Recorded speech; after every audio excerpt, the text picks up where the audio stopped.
Hello YouTube, my name is Nero. Today we have some more Call of Duty Modern Warfare Remastered, though the gameplay for this video is going to be pretty much irrelevant because we are going to be discussing exclusively Call of Duty World War II today because so much information has been released via GameInformer. So as you guys know from yesterday's video, GameInformer is going to be covering Call of Duty World War II quite heavily, and yesterday they actually released the digital version of their next issue, and in there they gave us a ton of multiplayer and zombies information that I am going to try to summarize here in this video. Though if you guys would like to try to check out the entire article for yourselves, I'll put a link to it down there in the video description. Keep in mind, GameInformer is a paid service, so the link I'm going to give you may or may not actually work, because if they find out about all the images online, they may actually take it down. We're going to have to see how that plays out. So let's start things off here with the multiplayer information. The headquarters, as we know, is going to be a big 48-player social space. Well, we learned a lot more about it via GameInformer. So the headquarters is going to try to be a living, breathing place with dynamic events. While you have all of the randomness of having 48 living people all running around within the same area,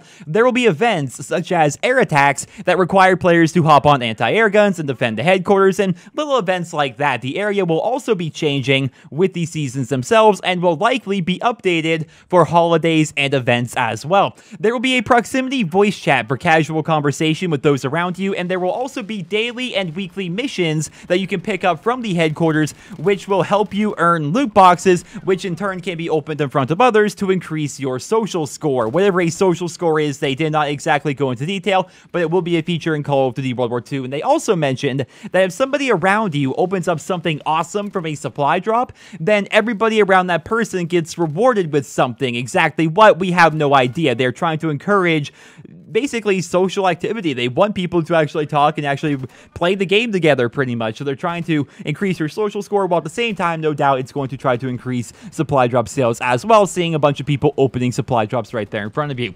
In the headquarters, you will have access to emotes, leaderboards, a mailbox, and even a theater where you can watch live streams and tournaments. Now, we have no actual footage of this, but the image I'm getting in my head is of the old Xbox 360 Netflix party watch system, but within Call of Duty World War II with your character. And I also have a feeling that you're not just going to be able to browse Twitch via Call of Duty World War II. I have a feeling that the theater is basically going to be closed unless there is an official Call of Duty World War II tournament happening or an official Sledgehammer Games live stream happening, in which case the theater will activate and then you'll be able to watch those events from the game itself. We're going to have to see. We do know for a fact that headquarters will be available during the Call of Duty World War II private beta, so I guess we're going to find out then. We did discuss supply drops briefly there, so let's go ahead and transition from headquarters talk over to weapon variants a little bit, because it's definitely a very big point of contention for a lot of people. Weapon variants will be in Call of Duty World War II. They are going to be cosmetic only. We'll see how long that stays true. And they are going to have different rarities, and of course you can get them from supply drops.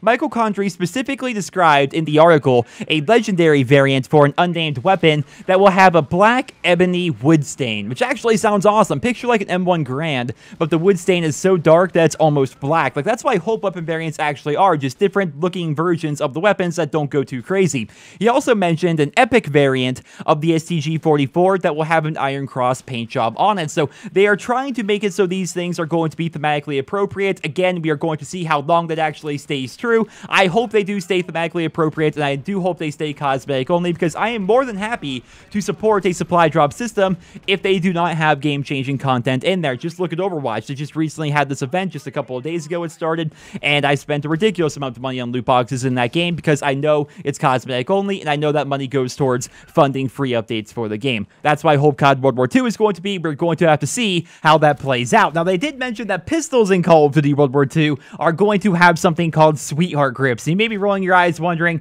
what in the heck is a sweetheart grip, and why is it in my World War II game? Well, actually, back in World War II, soldiers would replace the grips of their pistols with plexiglass, and underneath there, they would put a picture of their girlfriend or their wife or their mother or their sisters or their significant others or what have you, and it's going to be a feature in Call of Duty World War II. I imagine these sweethearts themselves are going to be made by Sledgehammer, and we won't be able to upload our own images. If you do some Googling of sweetheart grips, you will actually find some pretty funny images, and I imagine there are going to be some funny things in there as well. I imagine these sweethearts are actually going to be locked behind supply drops, as you might imagine. We're going to have to see how it plays out, but definitely very interesting because it's unlike anything we've ever actually seen in Call of Duty before. So I'm always interested to learn more about stuff like that. They also discussed divisions a little bit in the article, but it was really more of the same. Divisions will be replacing credit class, basic and division training will be replacing perks, things that we have known about for absolutely ages. But if you guys aren't up to date with divisions and how they will work, I do have a couple of videos you guys may want to check out.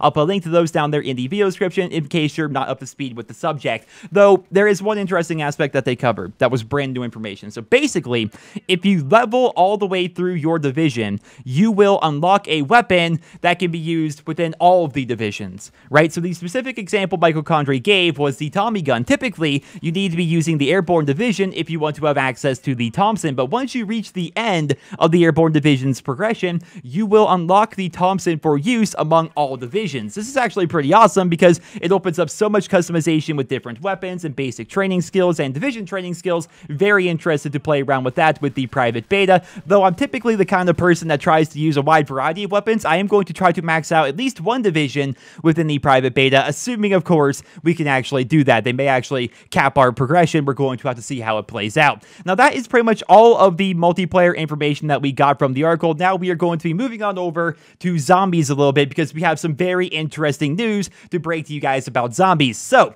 zombies in Call of Duty World War II has been described by GameInformer as an RPG light. And the reason why they say that is because there will be 4 different classes that you can play within Call of Duty World War II Nazi Zombies. You will have the offense class, the control class, the support class, and the medic class. Each will have their own progression, their own permanent unlocks, their own perks, and even their own quote-unquote ultimate abilities. The one they specifically mentioned in the article was the ability to have unlimited ammo for a short period of time. Very interested to learn about this. They say they are going to be completely customizable. They also mentioned the Tesla weapons, which are basically going to be the new wonder weapons of Call of Duty World War II. Now, they did not say how exactly they got access to these Tesla weapons, but they did say that they need to charge up the weapons in specific moving locations because they are some of the most powerful weapons in the game, and they're almost required to kill off boss zombies, which will be a feature in Call of Duty World War II. Different types of zombies, like you have your lowly pest, which doesn't even have any arms, all the way up to your